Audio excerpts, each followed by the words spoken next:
Hello and welcome to Mum's Work and Chaos with me, Louise. They say it takes a village to raise a child, so let me help you build yours. During this journey, I'll be learning about everything from neurodiversity in children's literature through to body image post-pregnancy. I hope you enjoy this episode. Hello and welcome to this episode of Mum's Work and Chaos with me, Louise. Today, I am joined by Kelly Taylor, aka Kids on the Commute. And today we're going to be discussing flexible working, what you're entitled to, and also a little bit more about her new adventures. So, Kelly, please introduce yourself. Hello, hi, I'm Kelly Taylor, as already been said. I have an Instagram handle, Kids in the Commute, which focuses on the life and trials of being a working parent, but also just being a mum and all the fun that comes with that. I like to kind of show the realities of that. But aside from that, I've worked in the media industry for 20 plus years, she says coughing, in a corporate environment. I'm a massive flexible working advocate.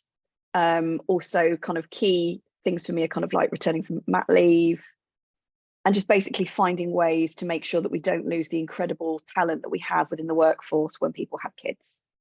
So yeah, that's me. Excellent. So yeah, as you guys know, I'm a mum of three. I've not only do I work in a corporate environment and have I in the past, but I've also run my own business as well, which has allowed me to work flexibly. But I've got a bit of background on both the self-employment side and the boundaries you have to put in place with your clients. So I used to run a marketing agency, and also the flexible working within the corporate world as well. So you're going to get some really good input from both of us, hopefully. But equally, I ran a poll, I ran a question box on my Instagram, which you very wonderfully shared. Thank you very much. And we had some great questions coming through that, and also through my Facebook membership group as well. Wonderful. So yes, so we will be discussing your questions. So let me just pull up the first one. So we've had some very interesting ones come through. I'll drink more coffee. Go. I think we all need the caffeine this morning. But yeah, so really, I think that the first question we've had through, which is really interesting, is like how do you compressed hours work with holidays? This is a fun one because basically, as far as I'm aware, compressed hours, you're doing all the hours you'd normally do within a working week. Correct. But within those 4 days. Yes. So you're still, because you're doing those hours, I'm guessing you're still entitled to exactly the same holiday leave. Yeah, I mean, I would say so. I would say just kind of at the top of this podcast, all these opinions are my own.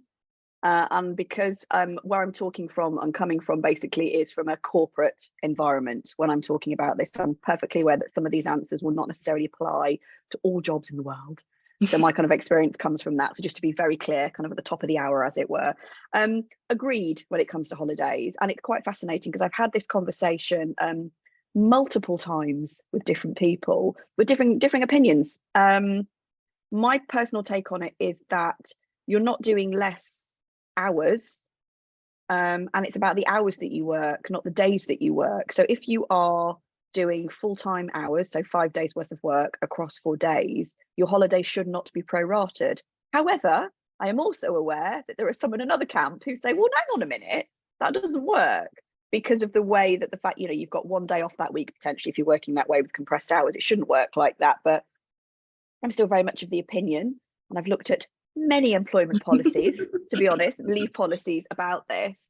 And it should not be prorated, because if you are working full-time hours, you get entitlement to full-time holiday. Yeah. So yeah, that's exactly it. And I mean, that's really clear policy anyway. I mean, if you're just because you've got that Friday off or that Monday off, you're still working the same 5 days a week, just within 4.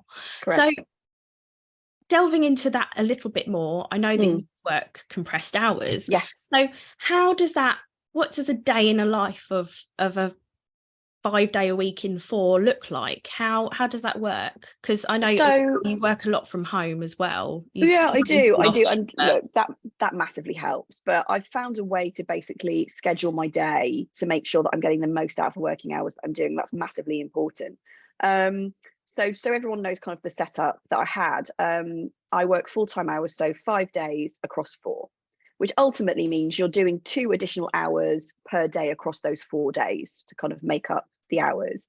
Now, to be frank, before I asked for compressed hours, I was already doing more than 2 additional hours per day. So it just made sense to kind of do that. But the way it works is, it depends on the day, but I will look at the best way to be the most efficient with my hours. So for instance, if I'm working from home, I have the ability to take the girls to school, and then I'll be able to sit down at my desk, probably from just gone 9 o'clock, and be able to do my full day's work. My kids don't come home from childcare till about 6 o'clock in the evening. If for some reason I've not been able to complete the work that I've needed to do within those hours, then once they're in bed, I can be doing some additional bits and pieces here and there. If I'm commuting, because I have a long commute, it's an hour and a half each way. Wow. So that is quite a bit of a commute. I factor in my commuting hours into the hours that I'm doing that particular day. So what it might be is that if I'm catching a train at like 7:15 in the morning, I'm working from 7:15 in the morning. I'm doing my emails, I'm thinking about the setup for my day, I'm making notes about a pitch that's coming up. My brain's already gone into work mode the moment I've hit the commute. So I'm already working from 7:15. So for instance, on the commute, it potentially is that I will do more than 2 additional hours that particular day, because that's what that's the way I've factored in my routine. And therefore I don't have to do as many hours on another working day. But it's just about having that level of flexibility across the working week. And my employees have always been fantastic, / I've always pressed upon them, this is how I'm doing it, in the fact that how I get my work done is up to me across my week. So yes, I am doing 5 days across 4, but there might be some days when I'm like, do you know what, for one reason or another, I have a shorter day on a Wednesday. Now, I'm not supposed to work on a Thursday, but there is something I need to get done, and that's on me, and I am choosing to do a couple of hours potentially on a Thursday to be able to make it work.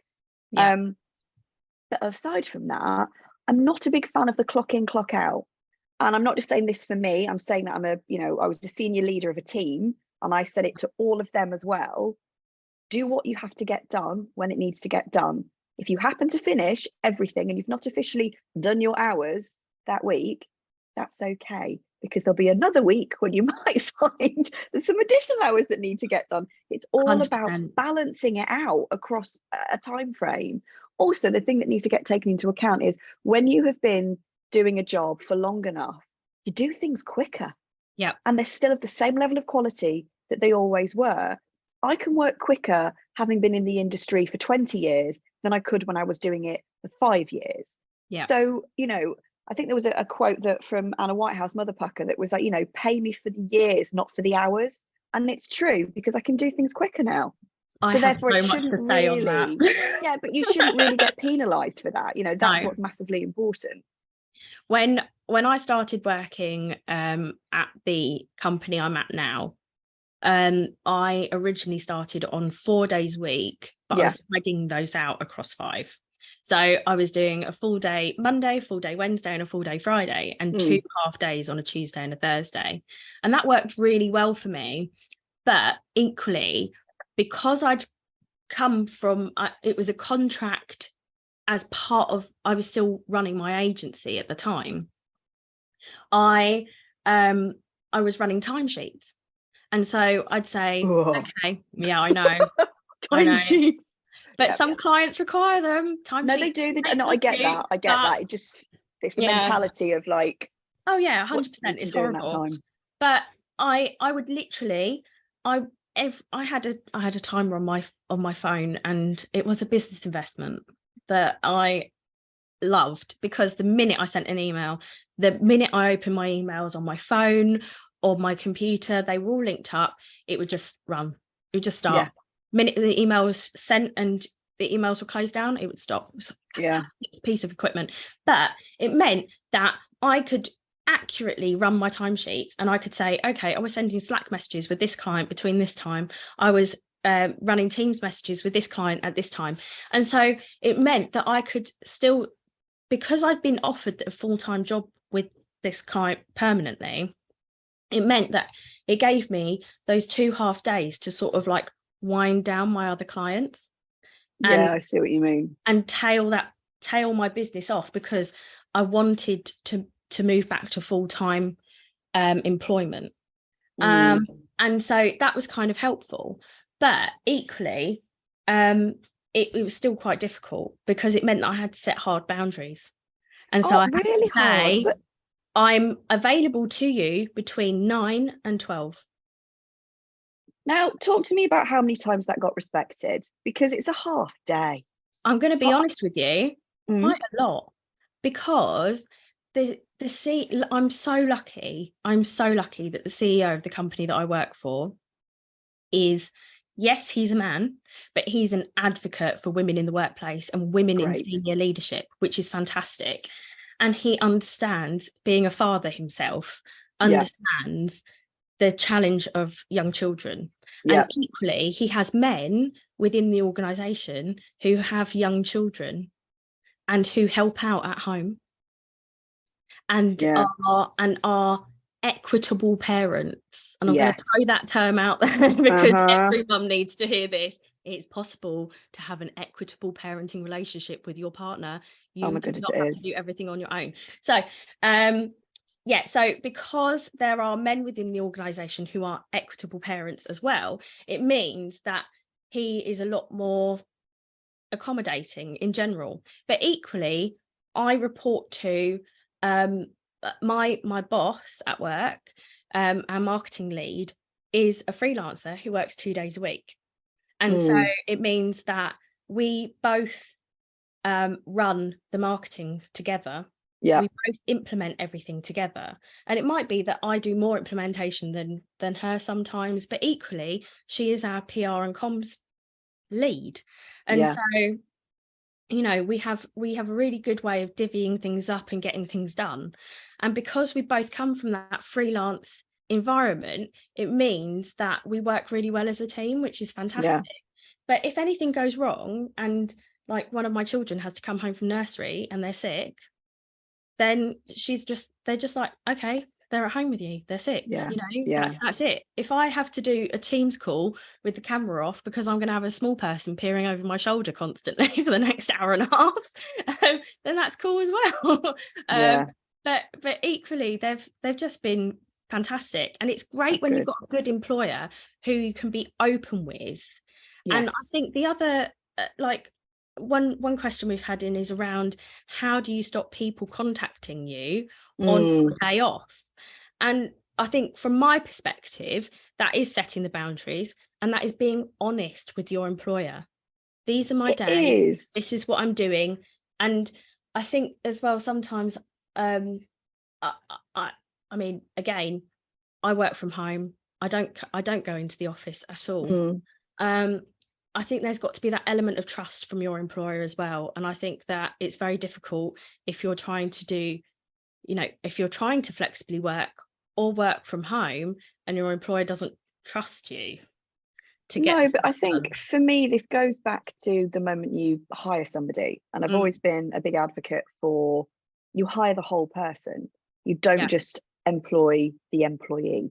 Ultimately, you're not just got this machine that comes and starts work, does their work and leaves. You know, they have thoughts and feelings and emotions, and there's lots of things going on, you know, in the background that have got nothing to do with work, but will affect their performance and their mood kind of on the day. And I think as a manager, you hire the whole person, and you have to be respectful of that. It's about having an EQ. It's about the emotional intelligence of understanding that and also respecting that. I still remember talking to a colleague years ago, and when we were talking about potentially having to trial remote working, because there've been rumours before March 2020 that we might end up working from home from a small period of time. Remember how that went? And we were talking about, you know, what kind of practical setup you required in order to make that work, you know, before the infrastructure was there with the tech and all that kind of stuff. And they had a real issue themselves personally with it, because they were very big on presenteeism, basically, which is the, you know, the mantra that ultimately, you know, unless you can see that person working, then they're not working, which is just ludicrous. And that's another can of worms I won't get on my soapbox about. You know, and I remember saying to them at the time, if you don't trust them to be working when you can't see them, why did you hire them? I absolutely don't understand that mentality. It baffles me. And to be honest, it says more to me about the manager than it says about, you know, the team member, to be honest. It's more about what their own experiences are, or to be honest, transferring what they think their behavioural patterns would be at work than what their team would do. It's a prejudgment on them. No, you can't possibly work from home because you're just not going to work. It's like, well, how do you know? That's a bit of a leap, isn't it? But the other thing I'd also address is that flexible working, hybrid working, it's for everybody. It's not just for parents. And I think it naturally gets talked about as a benefit and a value to parents. It's a right for absolutely everybody. It's not just sitting with parents. And I think actually what can cause a massive divide between those with kids and those without kids in the workplace is that. Why do the parents all get flexible working? You know, I have members of my team, parents and non-parents, who were all on flexible working. I had absolutely no issue with it, because it isn't about, well, your need is greater than mine. Everybody's need is their own need. Everybody's feelings are valid. Everyone's life is their own. And you can't, again, have a prejudgment on something like that. So it is absolutely about trust. But I also don't believe that trust is earned. I think, why would you hire someone again who you don't trust? Trust isn't earned, trust is given. You know, and you have to also treat people as individuals. That's the other thing I would say to managers and leaders, because I've seen it far too much when blanket policies have come into place. One person might misstep for one reason or another, and everyone's right, that's it. No, we're not doing this type of flexible working anymore. It's like, but that's just the one person. You need to address why that happened with them as an individual, but not penalize the masses, because what good does that do? One bad apple doesn't make a bad orchard at the end of the day, and that's it really doesn't. It's really difficult. I think, like, you know, one person's written in, which I think is a fantastic point, that flexible working doesn't just benefit the employee. No, it doesn't. There are so many benefits to the employer as well, because having a happier workforce, they're going to get things done faster, they're going to get things done better. Because you know, did you find that having that day to yourself without the kids around meant that you were able to sort of like have that time to decompress and I don't know how would you put it, having that extra day, how did that make you a better employee? Well, it's not even an extra day, because you were still working the same hours, you just had I think what it was for me it's a slightly different circumstance, because I had a full-time job and I had a full-time Instagram account. Thursdays really really Thursdays difficult. Basically was when I would step into my other full-time job ultimately. So it wasn't really a day to decompress in the same way that I think most people would have. But what it did give me was a bit more freedom, headspace, to be able to focus on, you know, other elements of my life that gave me joy. Let's put it like that way. It did give me a time to kind of step away from that. What it did do is it made me feel, I wasn't just a happier employee. I think I felt like I was being seen as a full-rounded individual. I wasn't just there to sit and do the work. There was an acknowledgement that there were things outside of work that were important to me, that were also motivators. And again, that's why I say, you know, it's not just for parents, it's for everybody, because everyone's got their motivators, their passion points, whatever it would be. And Instagram very much is a passion point for me. It's what gives me my joy, what gives me my spark, you know, in the same way that reading or cycling or art or dancing or whatever else it might be for other people. And that acknowledgement to say, do you know what? Yeah, you can have a day to do what you want to do, that gives you your spark, you your motivation, get air into your lungs, Exactly. Absolutely, go ahead and do that. So you working in media and me working in marketing, very creative industries anyway. Yes. Yeah.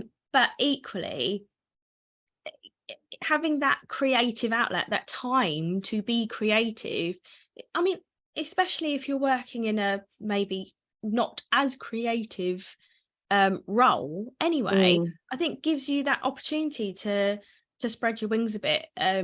Yeah, exactly, find your passion, do something that makes you feel happy, whether that's going, I don't know, for country walks or, you know, visiting family or friends. It's finding you're happy. And I think if lockdown taught us anything, I mean, let's be frank, it taught us many things. Oh God, yeah. Especially number one being I could not be a teacher. It's ridiculously hard. Yeah. Homeschooling a 4-year-old with a 19-month-old running around, that was really fun. No, never again. I still get eye twitches when we have to do homework together. But it was just how important creativity is, and it's creativity with a small c or a big C. Ultimately, it's where you've not just find you're happy, but it's also where you can be authentically you. You know, where it doesn't have to be the same as everybody else. You're not following the herd. It's what gives you just this unbridled joy probably that you haven't felt since when you were a kid. Yeah. You know, it's just this, I don't know, it gave me such a fire in my belly and a spark to want to do that. But also that helps your brain when you go into work, because you haven't just sat, I mean, you could have just sat there watching Netflix. That's absolutely fine if that's what you want to do. But I don't think people do that. I think they go and say, well, how do I discover myself? And as a parent, as a mum, if I'm being honest, you know, one of the things I struggled with the most was a lack of identity when I first had my kids. And actually being able to delve more into the creative side of who I am has helped me find that identity again, re-establish myself. I am different, I am changed, but again, it sounds, you know, far-fetched, but ultimately giving people flexible working allows them to find out a little bit more about themselves and who they are. And it might work in one way, it might work in a way that goes, you know, I feel a valued employee, and therefore I want to give back more to the business. It might, you know, like it has for me, it's also not only done that, but it made me discover that there was another path I wanted to follow, but that's also okay too. But yeah, it's massively important for businesses to give flex working. And also actually they've been trialing the 4-day working week, which is different to compressed hours. That is the idea that I wanted to touch on this as well. Yeah, well, the idea is that you work 4 days rather than 5, literal 4-day hours, but still get paid for full time.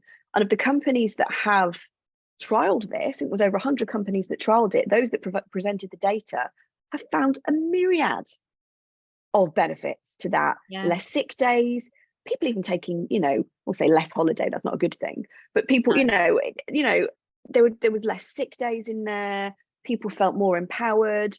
You know, there were satisfaction surveys, which, let's be honest, if you're in the corporate industry, they seem to be done every 5 minutes. Are you okay? Are you happy? And they were really, really positive, because people did feel valued and felt recognized and felt happier.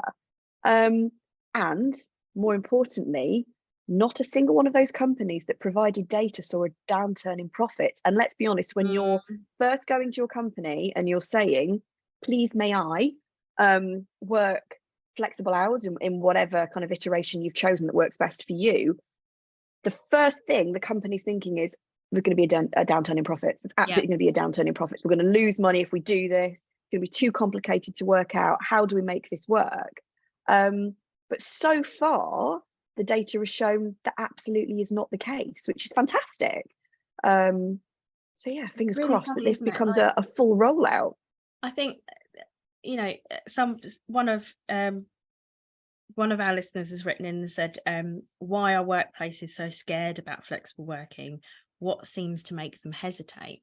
And I think that's exactly at that point that you touched on, that they're concerned about a downturn, but all the evidence shows the opposite, especially that data that we already have now about the 4-day working week. But equally, I was reading a study on LinkedIn the other day that looked at American companies that had offered unlimited holiday.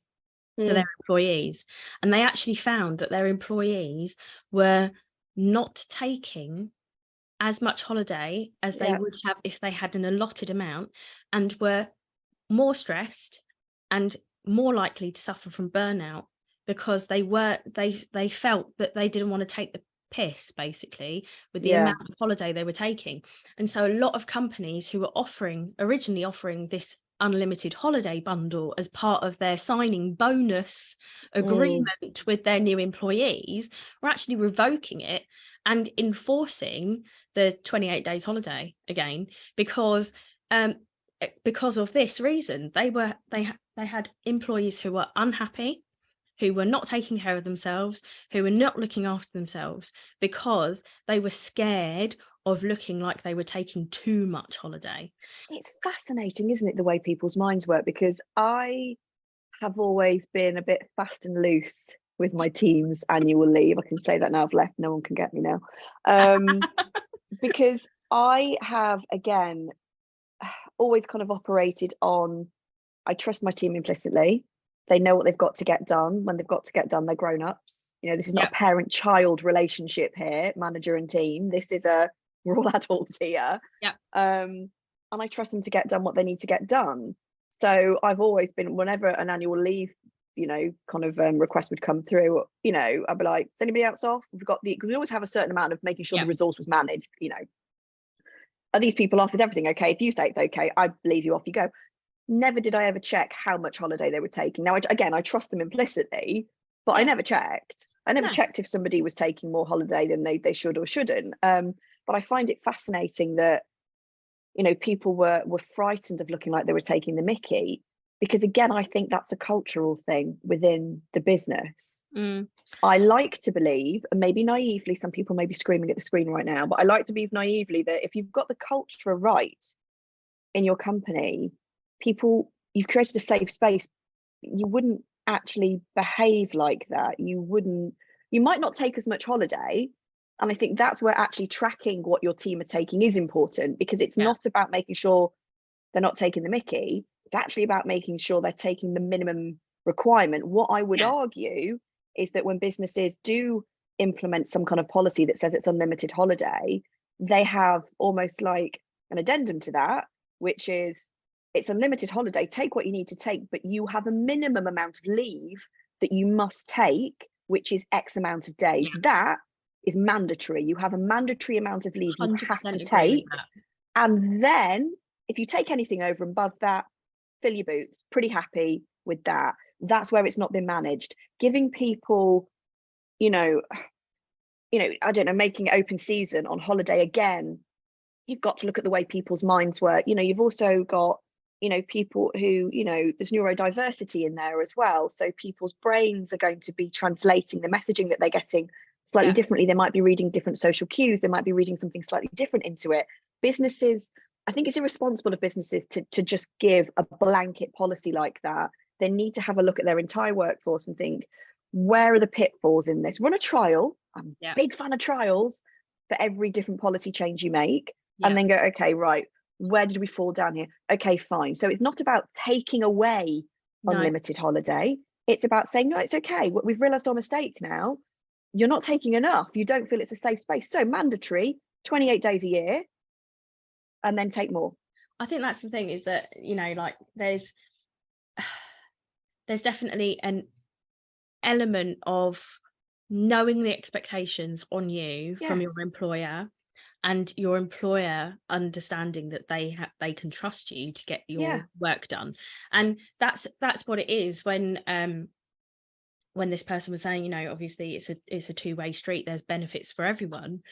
I think as well, it's just making sure that you're as open as you can be with your employer about what your expectations of your flexible working you know, arrangement is, but equally their expectations on you about your role. And honestly, that should come into the hiring process in the first place.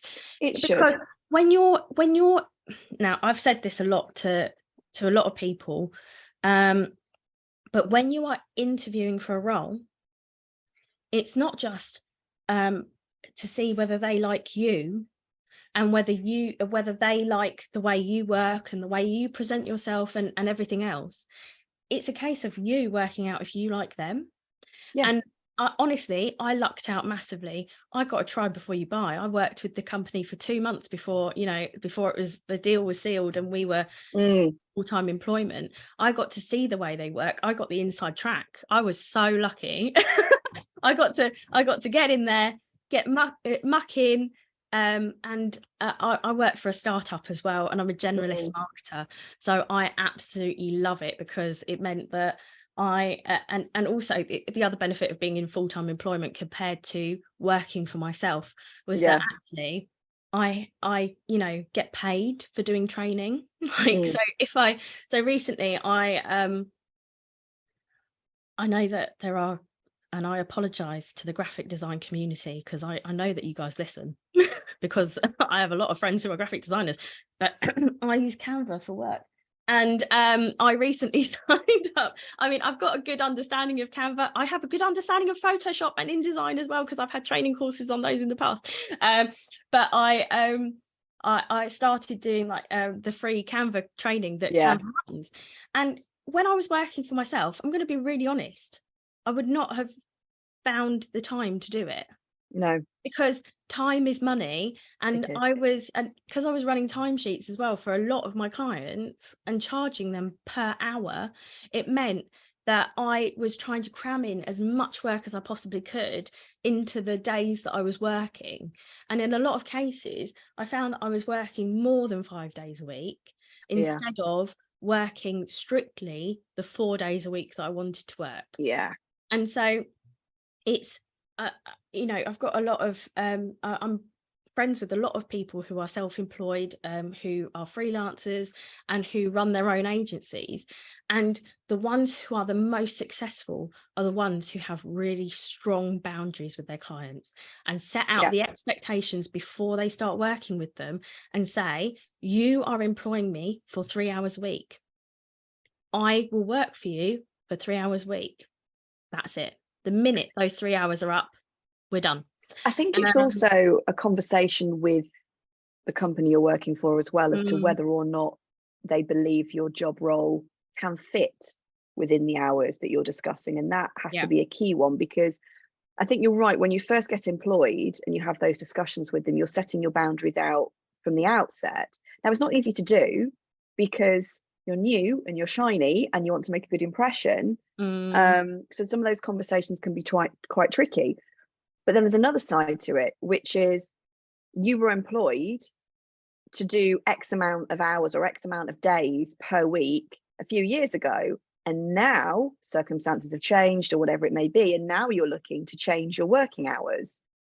Can your job still be done in that particular time? And those are the honest conversations you've got to have with your employer. And it's not about going too far one way and just saying, I'm entitled to this, it is my right.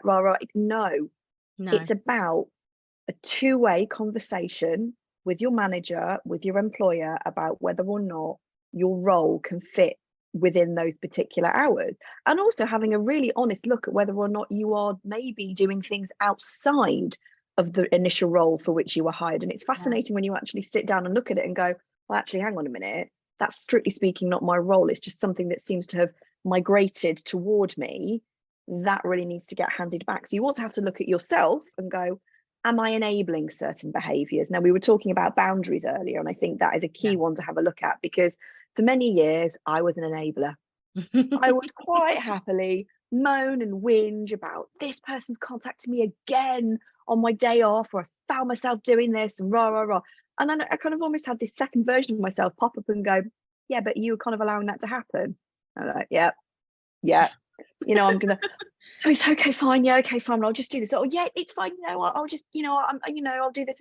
Because again, I was living in this world of, I'm so grateful that the business has set up this environment for me in which I'm able to come to work as my whole self, that I'm going to go the extra mile, I'm going to do this. But actually it was to my detriment, and I wasn't upholding boundaries, and I was being an absolute enabler for them being smashed down.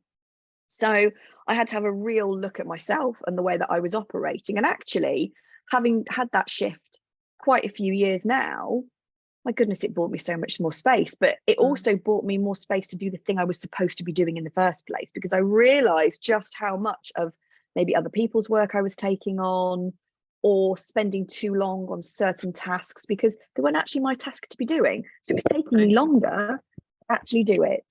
So it's really important to uphold those boundaries, but it's also important to make sure that those boundaries allow you to do the role for which you were employed. There is a key there. You know, it isn't all about you, it is also about the business too, and whether or not you can find that happy balance. And you often can find that happy balance. I think before we even started recording, you and I were having a little chat, weren't we?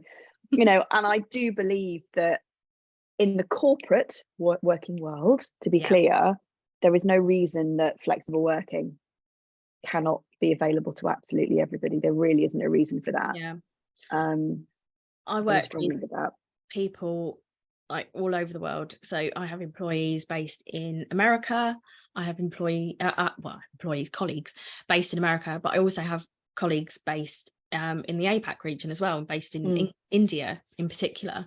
And you know, we all make slight accommodations every now and again to have a meeting. It might be like it's the end of the day for me, but the morning for them, or I'll try and set a meeting for the end of the day for my colleague in India, but it means it's the beginning of the day for me. That's fine. We can all do that, but it's possible to fit those into working hours. There's no reason that you should be having meetings within, you know, within times that you're not working. And with my colleagues in the US, in some cases, they'll message me on Teams at 7, 8 o'clock at night, usually with the caveat of, don't reply to this until the morning, it can wait.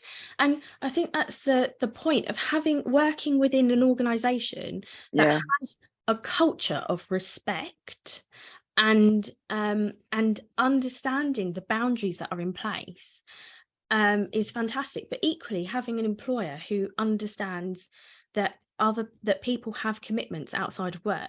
It might be that you're a parent, it might be that you volunteer at a dog shelter, it might be that you have an elderly parent that needs looking after, and that you can afford care for certain periods of the day, but you need to go and then take care of them for the evening. As long as those I think as long as those expectations from both sides are understood and met, and there's a culture of respect within the organization, not just for your bosses, but from your bosses to you, you know, that flexibility can work both ways and work really well. And by, you know, respecting colleagues who aren't parents and need flexible working for a myriad of reasons, whether that is pursuing a passion or looking after a family member who's in need, you know, it takes a weight off that employee, and it makes them perform so much better, because during those working hours, your employee is not going to be sitting there going, oh my God, I don't know if I've got a meeting at 7 o'clock at night that I have to accommodate, and I don't know if I'm going to be able to get to my mum in time to make sure she's had a tea before she goes to bed, you know.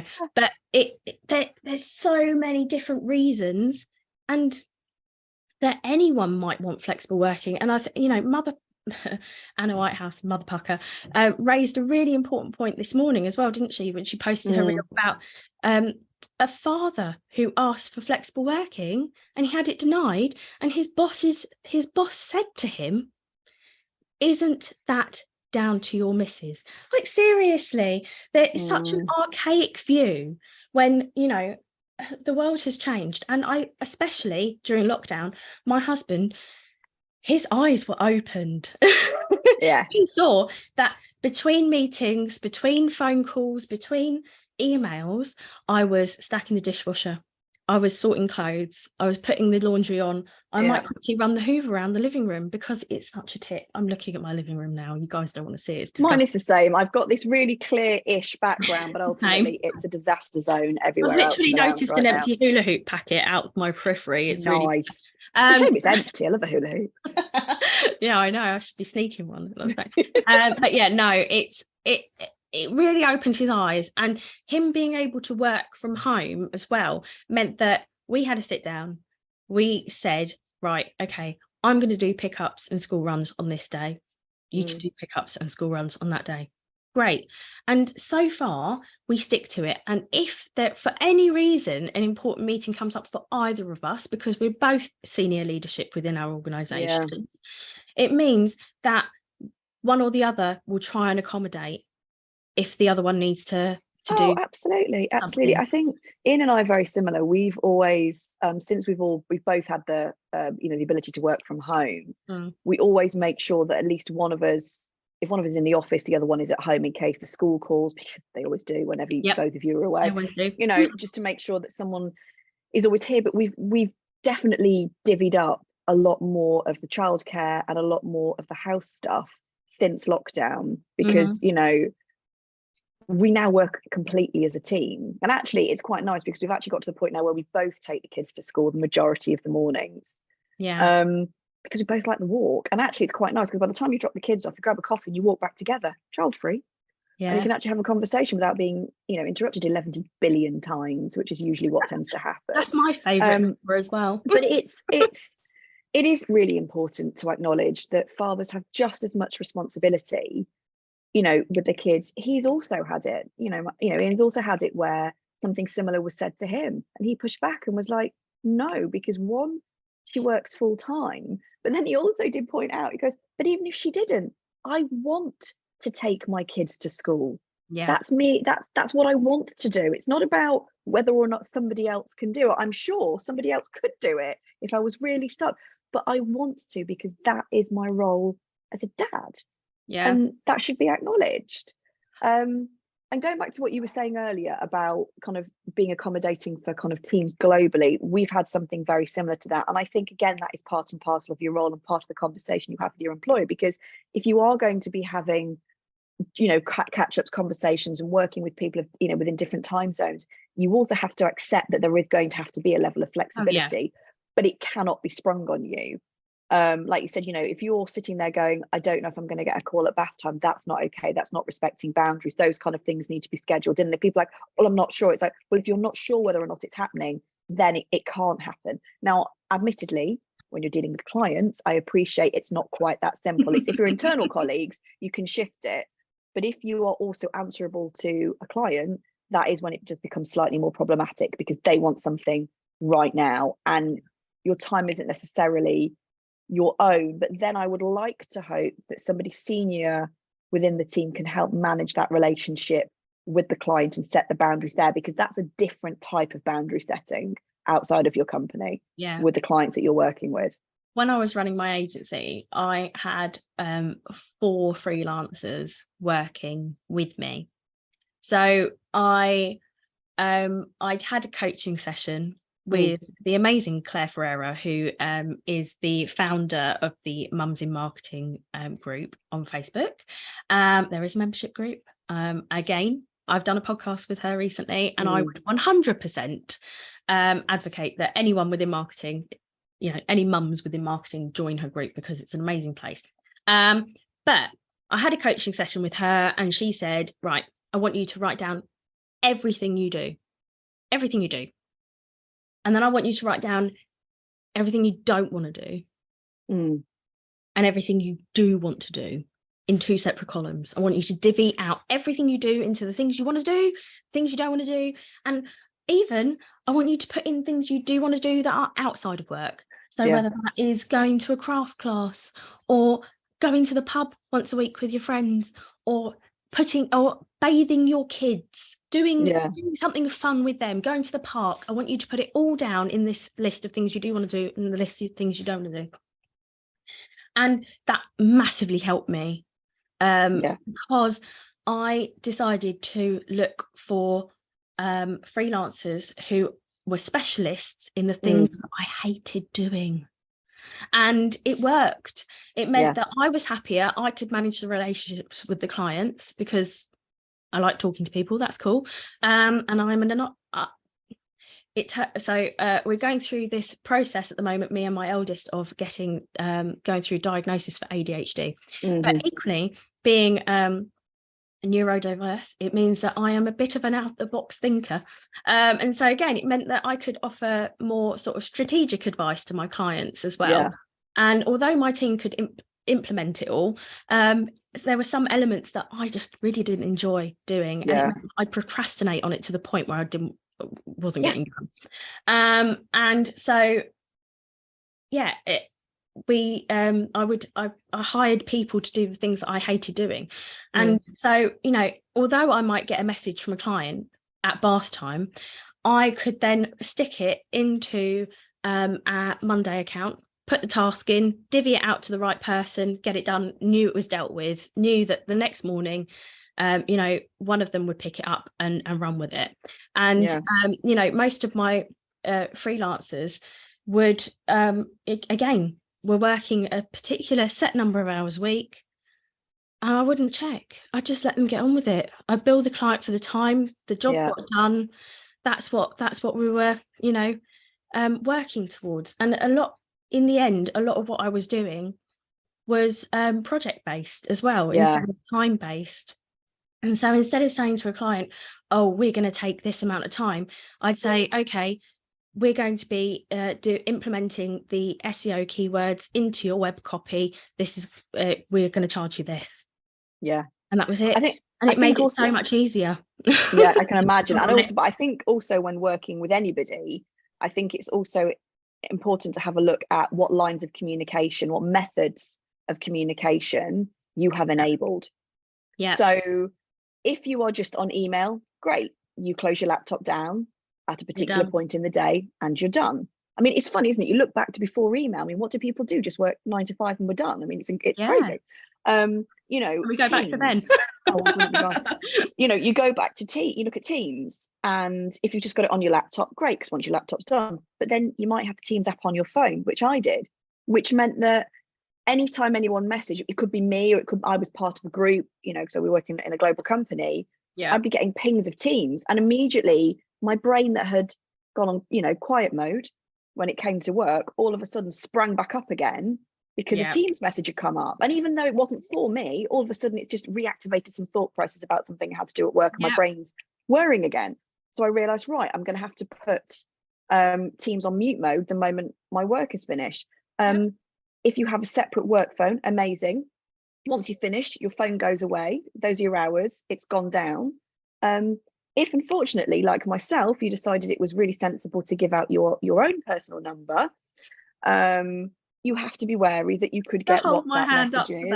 Yeah, you get your phone. All of a sudden, you're going to get WhatsApp messages, general messages, calls, whatever on your day off, because you haven't kind of built up those boundaries. But one thing I did do that my team actually fed back on and said, I'm really glad you did that. I'm going to follow, because it's also about role modeling. Is I was a bugger for sending emails of an evening, not because I wanted anything to be actions. I made that very clear to my team, but because sometimes I hadn't finished what I needed to get done. My kids would go to bed. That was when I would do a bit of hour while I was doing dinner. I feel like I know where this is going. But on my signature, I actually had underneath, I basically said, I work flexible hours. If you receive this email outside of your working hours, please do not feel you have to respond to it until your working hours start. And that was on my signature. So that went out to everybody, from right at the top to every team member, ultimately across the entire business, because I also wanted to set a boundary and let them know they could set boundaries too from the outset. You're going to ping emails at me every time. Now, I also am aware that there is now an ability to time your emails. So you can write the email you need to write, and then you can set the timers. And basically they will ping out at 8:30, 9 o'clock, whenever you want to ping out. I didn't do that. I don't know why I didn't do that. I just didn't do that. I only discovered it recently. So what I do is if I'm sort of like catching up once the kids are asleep, I quite like bringing the laptop out maybe one evening a week, 2 evenings a week, because it gives me the chance to, it's quiet. Correct. My husband, he works interesting hours because the company he works for is based in Vancouver.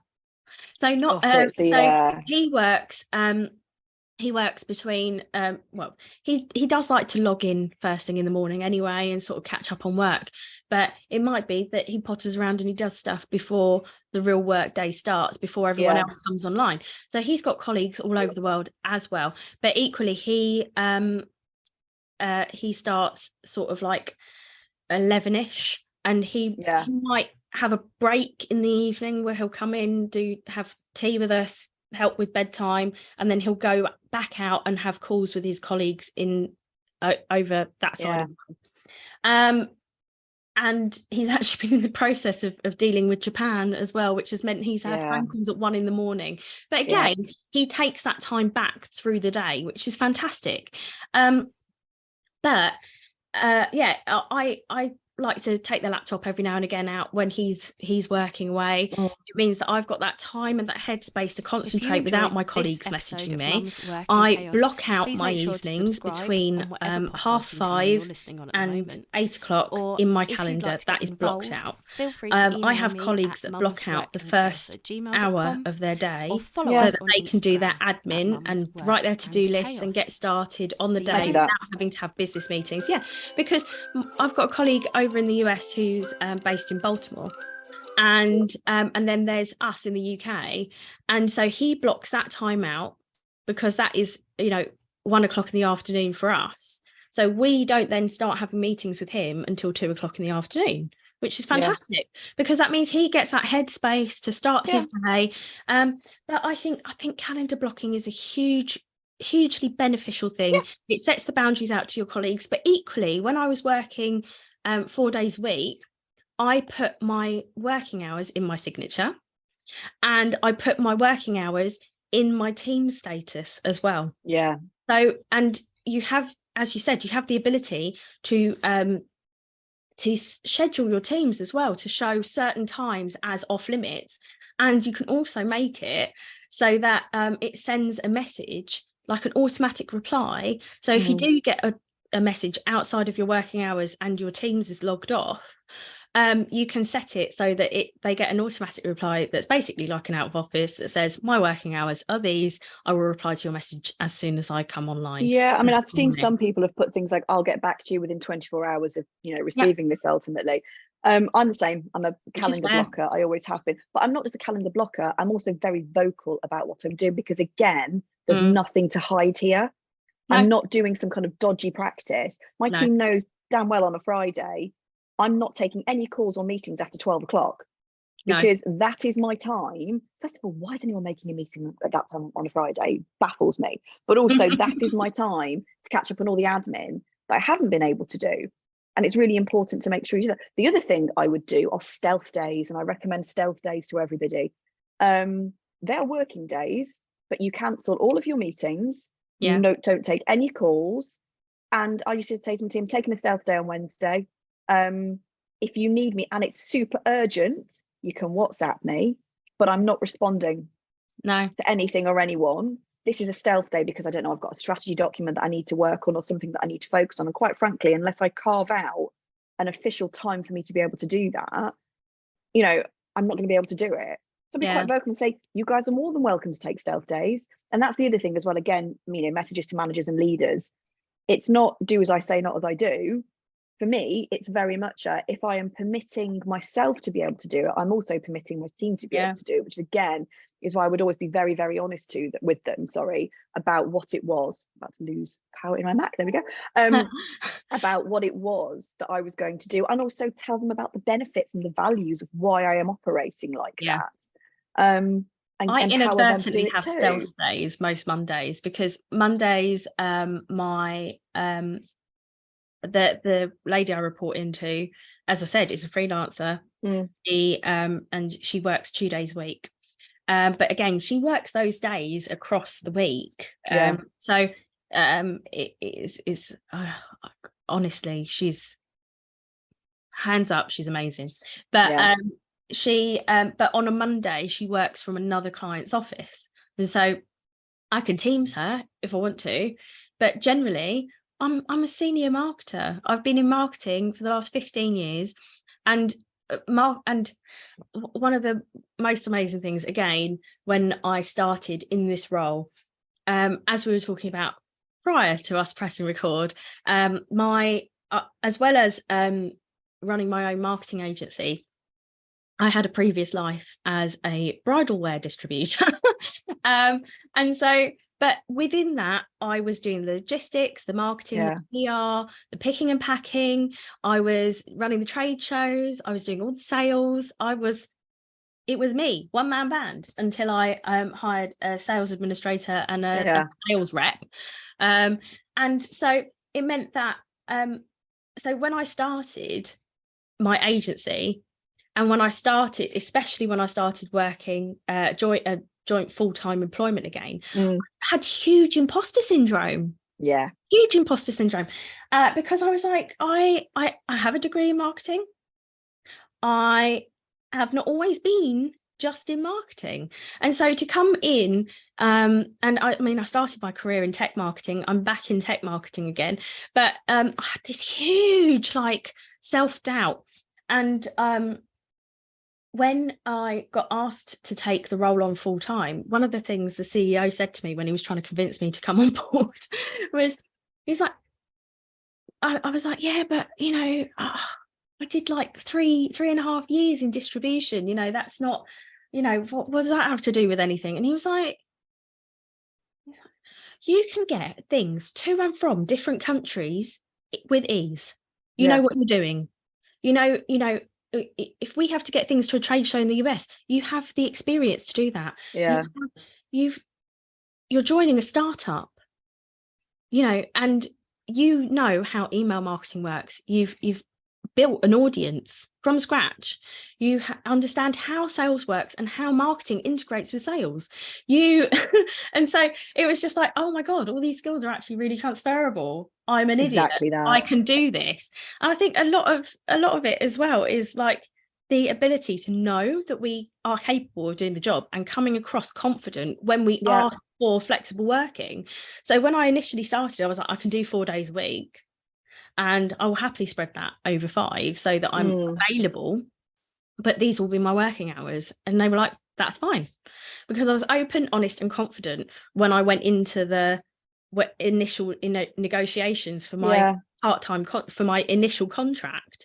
But I think like we are English, we have British even, and I think, you know, comes with that the cultural norm of please, thank you and sorry, and especially the sorry bit. I think you know, sometimes it's the assertiveness it is that we need when pleading a case, or maybe it's just even the confidence in knowing that we are capable of doing the job that they're asking us to do within the certain time frame.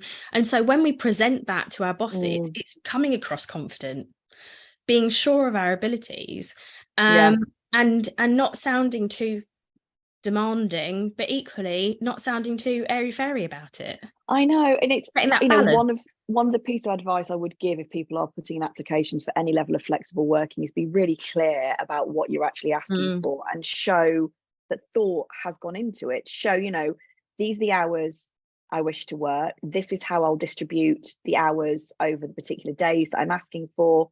This is my day off. You know, anything, these are all the things that could potentially come in during the day that I'm, you know, off. My work in that particular case, these would be the points of contact for those particular tasks. It's really having, you know, a thought process, but then it's also saying, can we trial it? Because, you know, businesses may just go, no, it's just not going to work, but it's based on assumption. It's not necessarily based on fact. There is also something which I found fascinating, where they did a survey not too long ago about flexible working. And some people actually came back and said, you know what, I tried compressed hours, didn't work for me, because they actually found that they were working more hours than they should have done, and they were actually burning themselves out over those days. They were finding it more difficult to juggle childcare. So, you know, it's about finding what flexible working kind of option is right for you, really.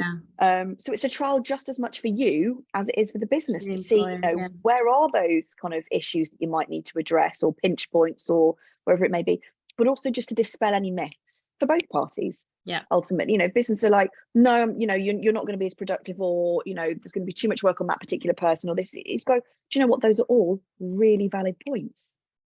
But what I'd like to do is trial that and actually find out if those assumptions are in fact realities, and address those as and when they come up in real time, rather than trying to troubleshoot a potential pitfall that might not actually exist until you actually trial it out. And whenever anyone has requested compressed hours or any different type of flexible working from me, I've always said, absolutely, let's do a 3-month trial. But what's also key to that is agreeing on key evaluation points. Yeah. So what are the areas that each party wants to have a look at? Whether it's, the business going, here are where I think the challenges are going to be. Okay, let's note those down. Let's note kind of, what does success look like? Because nobody's saying, yeah, let's do it on a 3-month trial. You do the 3 months.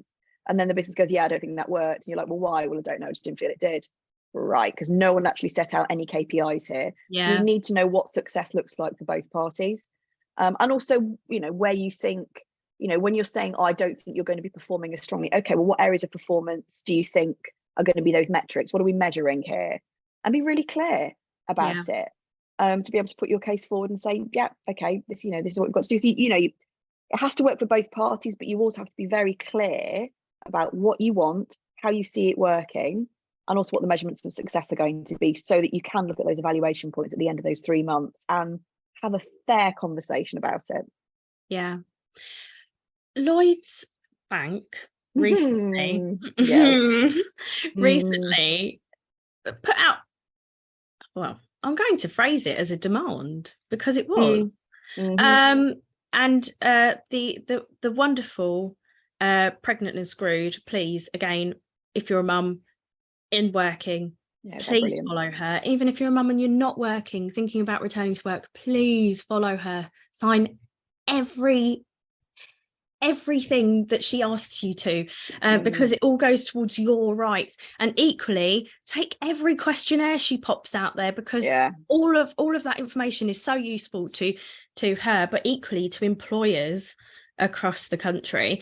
So she had a very good viewpoint on this demand, but one question I've had was, what is with the current wave of employers changing work policy to a minimum of X days in the office, or even all days in the office? So many people have recently been informed that this kind of new policy is being introduced without consultation. And I know that my sister has borne the brunt of this as well. She negotiated full-time work from home with her employer, and has now been told that she has to do a minimum of 2 days a week in the office as well. She even had it in writing and they revoked it. So it's very tricky at the moment, and Lloyds doing what they did, it's quite a lot of backlash around that as well. But it is the lack of consultation, isn't it? I think if an employer came to you and said, we want to trial people coming back into the office for a certain number of days a week, then people might be more on board with actually trialing it. But people have got so used to being able to be more flexible with their childcare. They're seeing the benefits of not having to take their kids to breakfast clubs or after school clubs and things, to have that wraparound care that costs a lot of money, and to then enforce this with a very short amount of forewarning. It's the enforcement. Tricky, I've been speaking to some people who will remain anonymous but are Lloyds employees, to kind of understand the temperature. Now, obviously, there is utter outrage internally about this, for many, many reasons. One being the fact that there was, as you rightly say, absolutely no consultation. It was just a mandatory, this is what is happening. It's being rolled out in some departments at the moment. It is in every aspect of Lloyds, but all departments eventually do feel that they are going to get hit by it. Look, it probably will surprise people. I'm not, by the way, saying what Lloyds have done is correct at all, but I think in answer to the initial question, which is, why is this wave coming through? I do get it to an extent. because I've spoken to a lot of people across many walks of life, many teams, and at the moment, the biggest pushback is coming, especially from mums, from working mums, saying, oh my God, but my childcare setup completely fits around the fact that I'm working, and they're panicking about the time. I get all of that. There are other kind of aspects to it of those who don't work productively from home, who don't want to be working from home, who I've argued have the right to be in the office as much as they want to be. I think the issue is this whole mandatory thing. But what businesses don't want to do, and I think are concerned is being lost in some areas, is connectivity. Is that people are losing certain skill sets from not necessarily vibing with their team. I think that's the best way I can put it. There's a concern. It depends what you do in your job. Let's be frank. We all do so many things. We all have so many different skill sets. There are some roles which can be 100% remote. There is no issue. We have the infrastructure, the technology to be able to communicate like this. We absolutely do. I personally would find going into the office very different from working from home. I would find I would be sitting at my desk and I could hear conversations going on that I wouldn't ordinarily be privy to, and I could kind of chip in and get that little bit of information, or I could go for lunch with colleagues, or whatever it was, but it was my choice to go in. And I think this is where the biggest challenge is. I don't have an issue with businesses saying to their employees, we'd love to see you more. We'd love to see you in the office if you can make that happen. That's fine. I have an issue with businesses saying, it is now mandatory that you come in. Yeah. And it's like, why? If you can rationalize this for me, if you can give me some facts, some figures, some data points, if you can show that me not being in the office is causing a downturn in profits, or whatever else your measurements of success are, I'll listen to you and I will make the choices that fit right for me. Because you telling me you want me back in the office, this isn't what I signed up for. So you've now actually changed the parameters in which we agreed I was going to operate. So I now have to make a choice. Do I comply with your request? Do I feel your request is fair, lawful, whatever it may be? Or do I go, do you know what? This isn't where I want to be anymore, because actually you're not allowing me not to do what I want. This isn't about throwing our toys out the pram and go, that's not fair. This is about us going, well, hang on a minute. The way that I operate now with my setup, this doesn't feel right. And also it doesn't feel that you're respecting what we'd previously agreed. And we were talking before about feeling valued. And it's like, I don't feel valued now. I feel like an absolute commodity. And I also feel like you're saying, do this, or if you don't like it, go. And it's like, okay, well, if that's how you feel, then I probably will. But then also employers have to understand what the impact of that is going to be. Because what is going to happen is if you say, I want you in from going from no days a week to a mandatory 2 to 3 days a week, which is a bit like, oh, good. Okay, God, that's quite a lot. You are going to lose people. You're going to lose talent. You are closing yourselves off to people with caring responsibilities. You're closing yourself off to so many people. A lot of people also, and it was their choice, and I get that, they moved out of town. Because all of a sudden the infrastructure was there. So they might have been half an hour, 45 minutes away from the office, but now they've discovered they can be an hour and a half, 2 hours away from the office. And it's like, that isn't practical. And the financial side of things of having to travel into the office and all of that, it's like, hang on a minute. This isn't just about, we want you back in the office now just cause. No. This has a real impact on the way that I work, live, my life. And maybe we're not compatible anymore. It's incredibly, I felt like it had a vibe of, sort of like there was a test involved in it.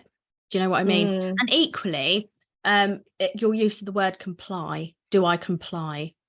It's testing the loyalty of your workforce. And the other thing is, like, my employer's head office is in Reading. I have been there once for the Christmas party. It was said to me, it would be nice if you could make the journey, but we understand that your commute to us is 2 hours one way. Yeah. I am based in Brentwood in Essex. And I think one of the massive benefits of lockdown was not only people being able to work from home, being able to work more flexibly, but it was opening up this amazing global pool of talent to employees, to employers. They were able to source people from all over the place. My boss lives in Manchester. She lives in Manchester. She's never been down to the office. I haven't physically met her, yet we have a really good working relationship. And again, I think that's about company culture more than anything. If you make the effort to connect with your employees and you make the effort to share wins from the organisation, to share everyone's achievements, we have a weekly all hands meeting. Again, we're a startup. There are about 30 of us in the whole of the company, but we have a weekly all hands meeting that is set at a time of day that suits the majority of employees. It's not mandatory to attend, but attendance is nearly 95% most weeks. And some weeks we have a theme set out by our CEO who says, who manages the meetings. He'll say, okay, today we're going to hear from this particular team about this particular project that they're working on. They're going to share their wins. Other times he might call on me. At the moment, I'm organising a global virtual summit. And he'll call on me to give statistics about the number of people that we've had signed up, who we've got as speakers, share links to our LinkedIn posts so that our employees can share with their networks as well. But we don't force anyone to do anything. It's not like I sit there and say, you must share the LinkedIn link with everyone. People share it because they're engaged and they're excited. But again, it goes back to connectivity. So my advice would be, if your employer all of a sudden has done a bit of a 180 on you and turned around and said, right, we need you in the office X amount of days, you have the right to ask, what's changed? Yeah. What is the rationale, between, with those decisions? Ask if connectivity is the issue, because again, for a lot of people that I've spoken to, again, from all walks and different sectors, it has been their concern is that, working remotely in terms of connecting with your team is not as powerful as doing it face to face. So it's about, if that is the concern, how do you improve that connectivity with your team? How do you build up those relationships? How do you get known? I'll be honest, I'd have some colleagues who'd come into the office and I'd be like, who's that? And they'd be like, oh, that's such and such. And I'd be like, oh, good God, I don't think I've ever seen them on camera. And it's that as well. I know people sometimes don't like having their cameras on, but how can that connectivity be addressed? How can that be, improved remotely? Because that often is the issue. There might be a really wholehearted business reason as to why you do need to be in the office at least once a month. I don't know, something reasonable, something that's scheduled, something that you can have routine, setups around. If it's childcare, whatever it may be, it's like, look, I know that every second Wednesday of the month, I'm going to have to be in the office, and you can plan for it. And it's the same with business trips or anything like that. If there was going to be a change in routine and there's a real business need for it and a requirement for it, absolutely fine. I'm not going to push back on that.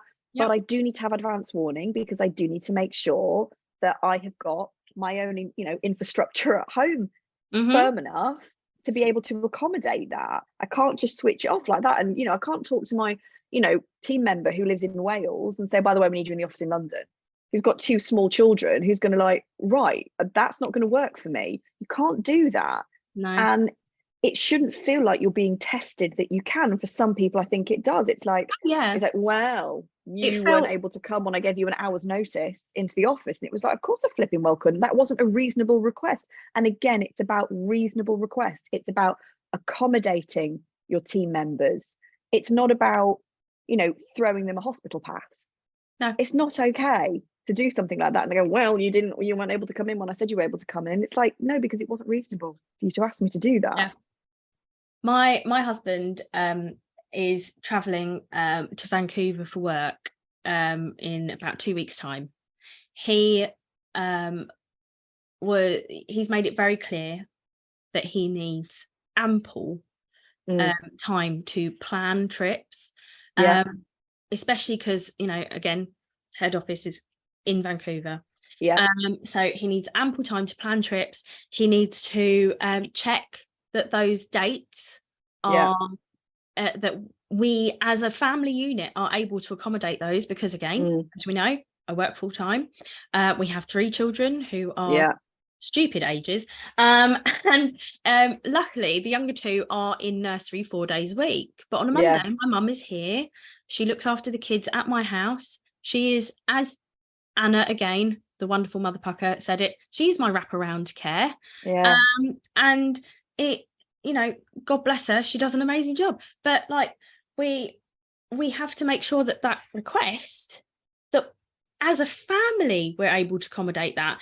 Correct. And so you know, they've given him enough advance warning. He put across the flights that he wanted to take, so that, you know, he could help with school drop off in the morning and be home, you know, at a reasonable time when he got back, so that he didn't feel too crap on Monday when he had to start, you know, parenting and working again. And so that, you know, that was great. But like, I think the way that Lloyds really went massively wrong with this lack of consultation part was, maybe they could have done it in a way that accommodated everyone in every way, in the way they needed accommodating, whether that was sending out a message that said, we'd like you all to do a poll in Teams where you guys you know, or we do like a spreadsheet, feedback sheet, Google Doc, whatever, you know, questionnaire, where each employee takes the questionnaire and says whether they would like to work part-time from the office, full-time from the office, or all the time full-time from home, and the reasons why those may be. Or, you know, it might be that they might have had a whole slew of employees who went, I want to work full-time from the office. That's where I want to be. You know, it makes sense for me to be there. I have client meetings in London anyway. I'd rather do that than have to hot desk. Or they might have people who don't need to be there full-time, but would like to be there part of the time. And instead they've pissed a whole load of people off by mandatorily telling people they have to do it this way. And, you know, as you said, again, people moved out. Like, again, my boss lives in Manchester. It's not reasonable to ask her to come to Reading, you know, once a week or whatever. It doesn't make any sense. So, you know, consulting your employees, working with them, not telling them what to do, again, makes the whole process so much easier. It does. And they'd have had a whole lot less backlash. And again, like I said, they're going to lose so much talent. They are, and telling people what to do, again, just enforces this parent-child mentality. You know, we make a decision, you do as you're told. And it's like, that's not the culture or the values that I personally would want to be reflected, not just from my employer, but from my bank. To be honest, I'm just like, well, hang on a minute. I don't want to be associated with someone who's kind of going to be making those kind of choices, you know, on other people's behalf. It just isn't something that's okay. I mean, the one thing I'd say about a poll, the dangerous thing with a poll, is that, let's be frank, if you ask everybody, do you want to stay at home? I think the majority of people would just say, yes, they would, please, thank you.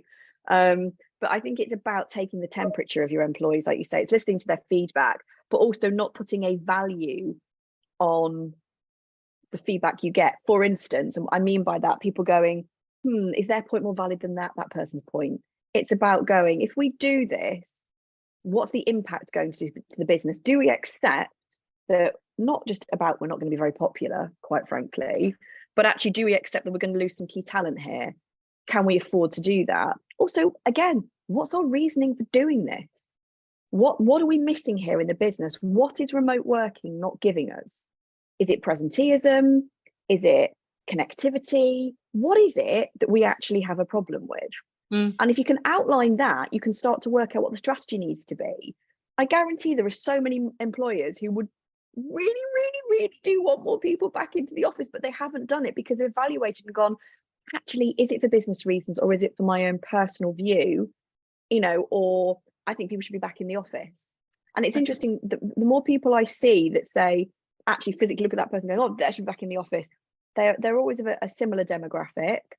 I think there is a real lack of caring responsibilities potentially that they are operating within, and they don't necessarily have the same pressure points as everybody else. They're kind of living a little bit in that ivory tower, saying what needs to happen, and they have not taken the temperature of their employees, their team, the people, because ultimately people are the foundation on which every single business builds their success. And if you cannot respect what the people need, the people that ultimately are doing the work that makes you the money, then more for you. Yeah, I think it's a real case of the business working with HR, right? Working with their HR department to make sure that their employees are being dealt with sensitively, and to make sure that those, you know, those points are, you know, right for every employee, because again, every employee has a right, as you quite rightly pointed out, to flexible working, but equally they have a right to understanding and compassion from their employer. They do. So we're going to move on to the next bit, I think. Go on. Now, you've said it a couple of times. Now I've left. Now I've left. Yes, So exactly. Everyone, Kelly's new adventure is entering the world of self-employment, really, as a content creator. And I think that's one thing I would like to point out to everyone listening to this right now is, just because Kelly has left the corporate world and is now a full-time content creator, which I will say now, congratulations. Thank you. Does not mean that she is not working. She is still working. She was working 2 full-time jobs, one in the media industry and one as a content creator. And now you get to follow your passion project and do that full-time. So congratulations. Thank you. Tell us a bit more about this. Do you know, it's funny you say about, you know, you're still working full-time. That's been the biggest mind shift for me, to be honest. That's been my biggest challenge, because I kept saying phrases like, when I'm not working anymore. And it was actually my husband who kept saying, you are still working. I'm like, oh yeah, I am still working. Because it's just, all I've ever known is what I always classify as the 9 to 5, you know, ever since I left university, which was many moons ago. So it has been a bit of a shift for me mentally to kind of get into that space. But you're right, you know, it is self-employment, it is content creation, it's just storytelling. So I've basically worked in the media industry for 20 plus years, and I've worked in advertising specifically. So my craft has always been telling stories, telling the stories of clients and making them palatable to the audience, you know, in which, you know, whether it's a magazine that I'm working for, whether it's a digital platform that I'm working for, whether it's a TV channel that I'm working for, I've always found a way to make stories and put them through the filter of whomever I'm working for, and to be able to make that message palatable to that particular audience. That's basically what advertising and marketing is all about in a nutshell, as you well know. I don't need to fill in twice. Doing now in content creation actually isn't that too dissimilar. We were talking earlier about transferable skills. It is transferable skills, because ultimately, you know, I've got kind of 2 sides in its most simplistic form of what I'm doing. One is the organic content. So that's the stuff that I'm not doing through paid partnerships. It's just stuff, that storytelling that I'm doing. And the great thing now is that, you know, working motherhood has always been a passion point of mine, because we just lose far too many incredibly talented, you know, human beings after they have kids for a variety of reasons. And now I actually have the time to be able to address that, to raise those voices.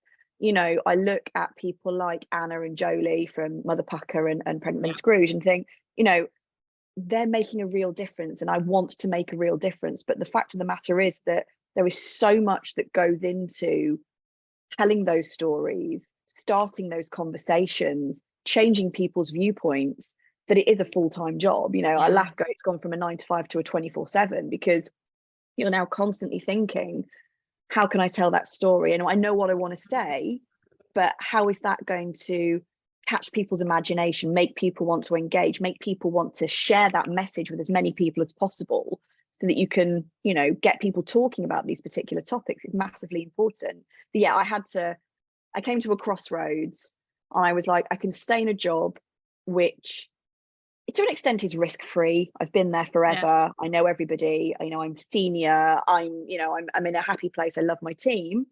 but it's not really sparking me the way it used to. Or I can take what is classed as the more risky option, which is to go full-time content creator and actually step fully into the job that is the career ultimately that is making me exciting, that does spark me, that does make me feel passionate, but also for me makes a difference, because I can take the conversation about flexible working. I can talk about, you know, the lack of childcare reform, or the fact we need, you know, to look at the infrastructure around childcare, all of that, talk about it and be able to do it. Because actually, the other thing that when you do work for a corporation is that there are also social media rules. So there are things that you can and cannot say. And my previous employer, impartiality is absolutely key for all staff, which meant that I was not allowed to talk about things like childcare reform because it could be seen as being overly critical of the government. And that goes against the impartiality rules. Yes. So things like that, I've never really been able to sink my teeth into. I hadn't quite thought of it like that. I'd been adhering to every company has brand values and guidance about how you are perceived publicly. Even, you know, and on public platforms, I mean social media, I mean, obviously you have conversations with your mates and what have you in private. That's one thing. They're not employing robots. But if you are publicly doing something, and if, like me, you have 50,000 followers, ultimately you have to be very mindful of what you are putting out there ultimately, because even though your opinions are your own, they can still be seen through the prism of who you work for. You are still representing that particular brand. So walking away from that means all of a sudden I'm representing myself as the brand, as it were. So I can have the freedom to be able to do that. So that's one side of things. That's the kind of the organic content creation. What pays the bills? Are the commercial partnerships. And that's when, you know, you are looking at working with brands and telling their brand stories, which again is something I've been doing for many years anyway, for publishers and for broadcasters. And now I'm able to do it for my channel. But I do think long and hard about which brands I work with, because I don't just work with anybody. I only ever work with brands that match my values, that I either use or have used or would use and believe is a value, you know, value to the, you know, my audience for knowing about ultimately. You know, I've been approached by some very random brands in my time, advertising some very random things, which I've seen others advertise, and that's fine, because that's the route that they have chosen to take. But I look at it and go, that's of absolutely no value to my audience, and you can wave as much money in my face as you like, but I don't know who you are. I don't know what you stand for. I don't know what your sustainability policy is. I don't know, you know, how diverse the other influences are that you're working with. That's also really key as well. You know, all of that. So it's really nice to be my own boss and actually be able to now make all of those choices myself. And I don't do it just with myself. I have a wonderful agent and loads of friends who I consider my team, who work for the same agency and outside of the agency, of, you know, content creators, whom we all each other's cheerleaders. So I've, you know, it's not the standard looking family. at your Instagram, it does seem like you've got a really good network of friends as well that you can rely on, which is brilliant. And, you know, part of the reason why I started Mum's Work in Chaos was because I kept seeing all this stuff on Instagram about how the village didn't exist anymore. But I don't think, I was having a debate with my sister about it, and we were talking about the village and whether it existed or not. And I was saying it does exist. You just need to know where to look for it. And equally, it's different for different people. It's changed a lot since we've, you know, London was too expensive for us. We moved out of London. We live in Essex now. We're half an hour in either direction from our parents. We don't have traditional, you know, luckily we can still drop the kids off and do things, but equally it's not like we can just call up and say, you know, oh, we fancy going to the cinema tonight, can you just come around and look after them? It's not that easy. But equally, like, if anything happens to one of my friends' kids who are at the same school as my daughter, we are all down to collect children, take them home, give them their tea, you know, look after them. If an emergency sprung up, we know that we can call on each other. And it's having that support network of especially friends now as It's well. massively important. And, you know, my village is an eclectic mix of people and characters ultimately. And it was interesting. I saw someone posted on Instagram the other day about, I don't have a best friend. I don't really recognize that term anymore. I have different groups of friends who unlock certain parts of me. And I thought that's a really beautiful way to put it, because it's absolutely true. And I feel like that about my village, because, you know, there are people that I would go to for emotional support. There are people that I go to for creative support. There are people that I go to for certain, bits of advice. Also, you also know amongst your friendship group who's going to be the enabler. You know, if you're saying, should I do this? Who you go to, you know, speaks volumes about what you want the answer to be sometimes. Oh yeah, massively. You know, it's like, I really want to do this. I'm going to go to that person who's going to say yes to this, but pretend that, you know, they might say no, they're not going to. But I know who's there. You know, like you say with childcare, it is massively important. And let's be honest, for all of us who work, childcare is the foundation on which we build our own successes. Because oh my God, yeah. Unless you have good, solid, reliable childcare, we cannot do what we need to do. We absolutely can't. And, you know, I remember one time, a couple of months ago, actually, I was really poorly, and I'd been being poorly all night. I won't go into too much detail, but I was not very well at all. Ian, unfortunately, had to be in the office the next day. There was one of those meetings. There was just a no chance. This has got to go in. And I was lying on the sofa in my dressing gown, and I was like, I can't physically get to the kitchen, let alone take the kids. So he delayed his meeting in enough to get the kids into their uniforms, but then had to leg it. And then I literally just messaged this one particular group I've got of the most incredible friends and said, can anybody take the girls to school today? Every single one of them came back and said yes. Every single one were like, yes, I can take the kids. And I've got a similar setup, but with all of them as well. It comes back in the other ways that, you know, a friend of mine ended up with a situation where both her and her husband got called into the office, and they both had to be in London at stupid o'clock. And they were like, is it anywhere you can take the boys to school? Yeah. Do they need breakfast? Do you want to bring them in their pajamas? Do they need to get dressed? What do you need? Like, it's fine, because, you know, taking 2 or taking 4 makes no difference. And actually it helps me, because my girls are shocking in the morning. They're in such bad moods. So to actually bring in this new disruptive element of, and I mean disruptive in a good sense, in shaking up the morning, they were in a brilliant mood and everyone skipped to school that morning. I was like, now I'm calling her going, can I take your kids to school, please? So that my children are not in such shocking moods. I've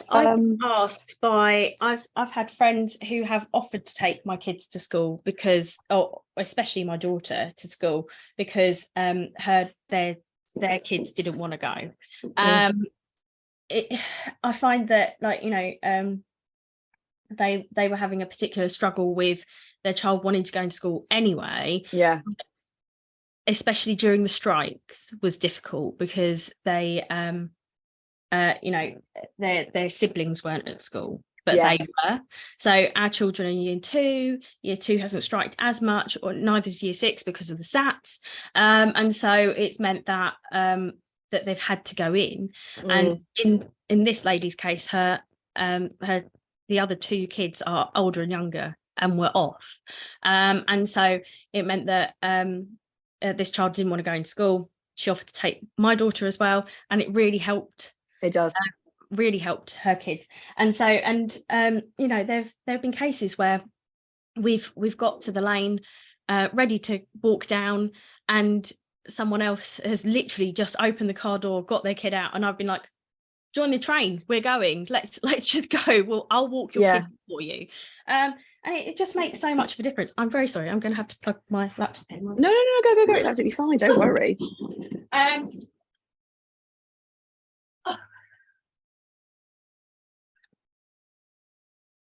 The joys of having to work outside of my... Oh, tell me about it. Sweet, I'm going to have to probably go in about 5 minutes or so. I do. My boss has started.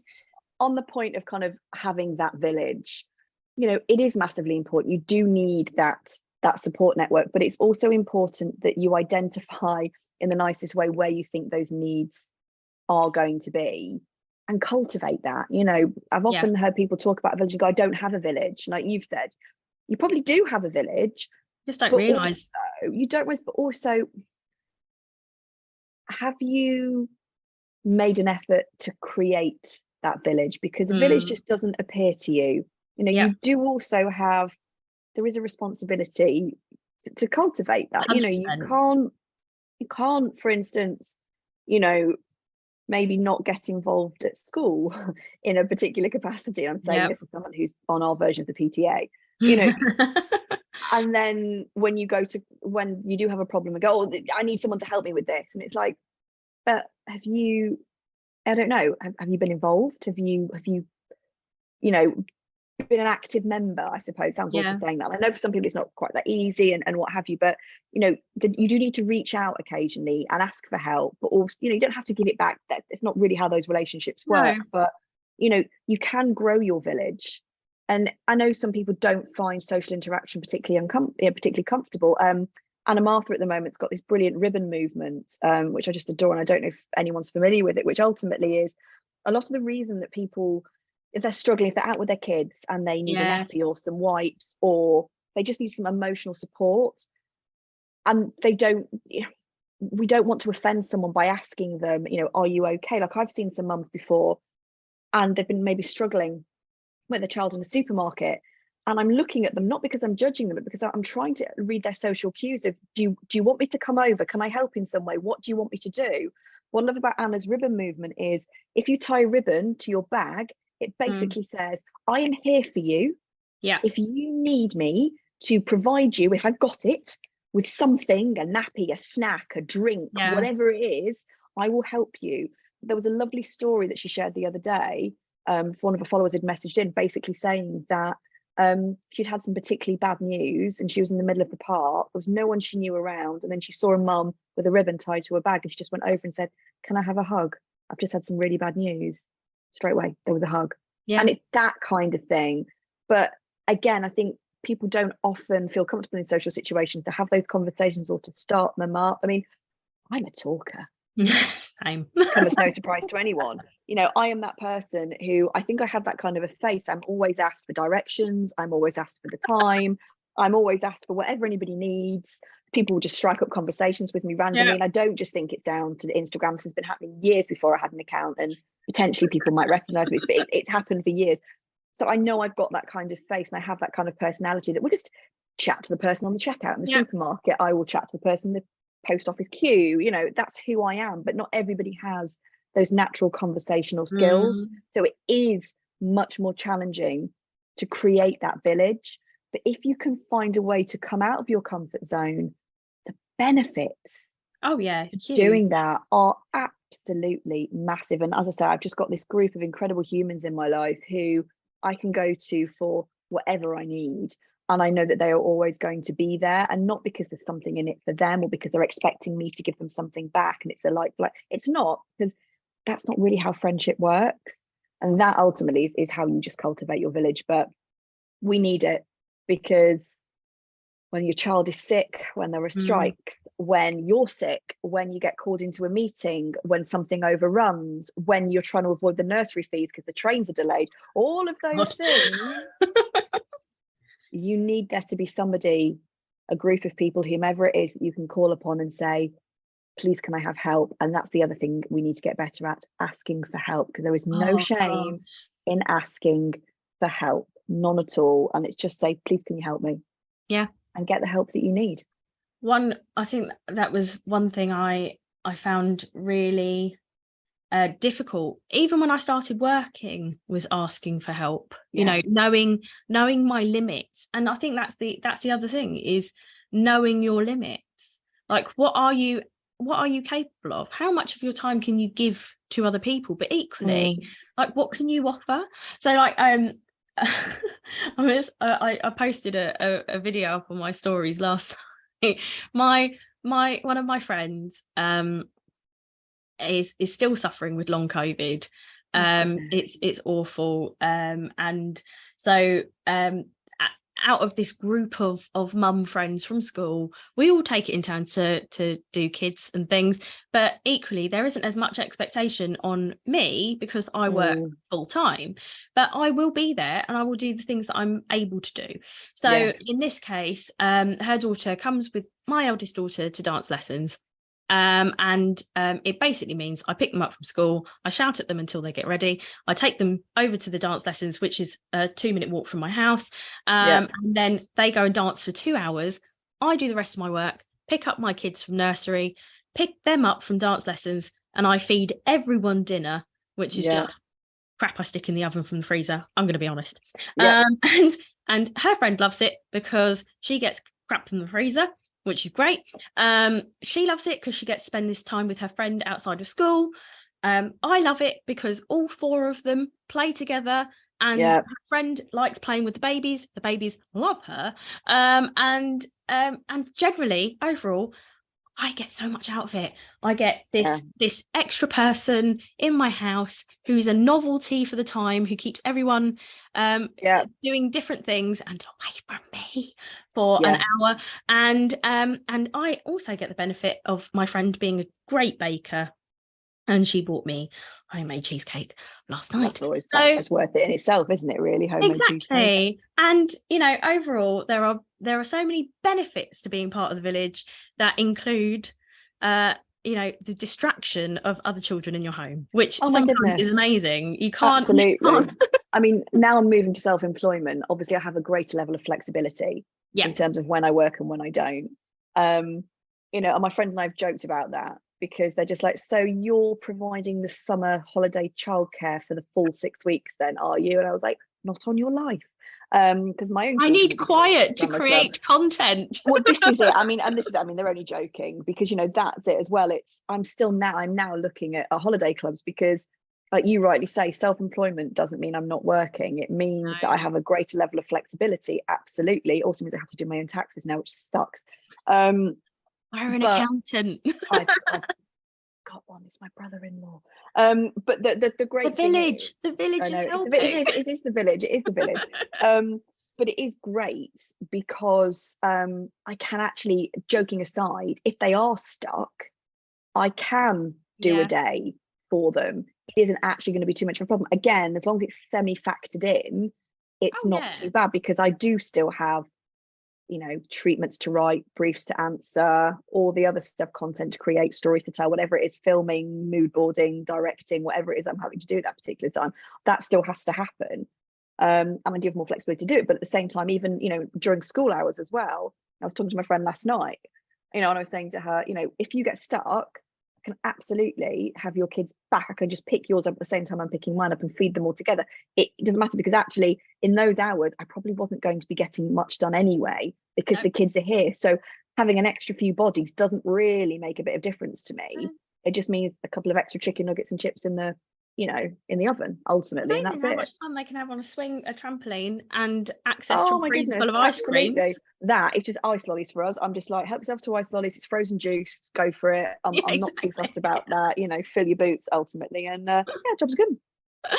Thank you so much for joining me today, Kelly. Pleasure. It was amazing having you on. And guys, I hope that we answered your questions. I hope we've provided great, really useful advice for you guys, and I hope that you find the access that you need for flexible working. And please do give Kelly a follow. She is hilarious and provides amazing content, but equally she gives you a look at the realness of motherhood as well. There was a reel you produced recently which honestly broke my heart, but made me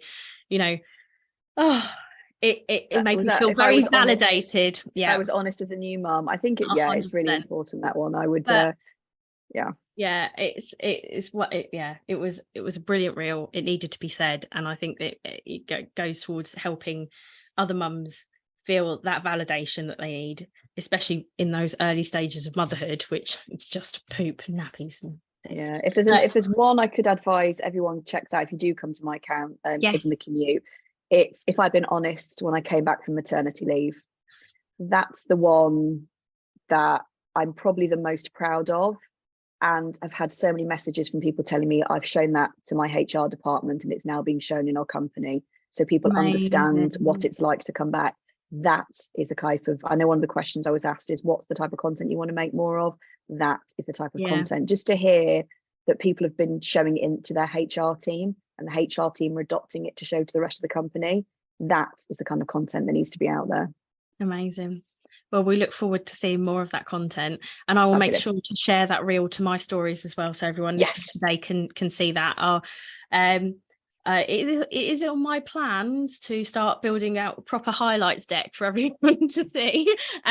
But this we'll be sharing snippets of the podcast as well on the Instagram channel. So again, if you are a listener and you feel that people need to be listening to this podcast, please do share it, and you'll be able to access it across Spotify, Apple Podcasts, Google and Amazon Music. We are everywhere. Again, thank you so much for joining me. Thank you today. Thanks for having me. I look forward to speaking to you again at some point. Definitely. Thank you so much, Anne. Take care. Thank you. Bye.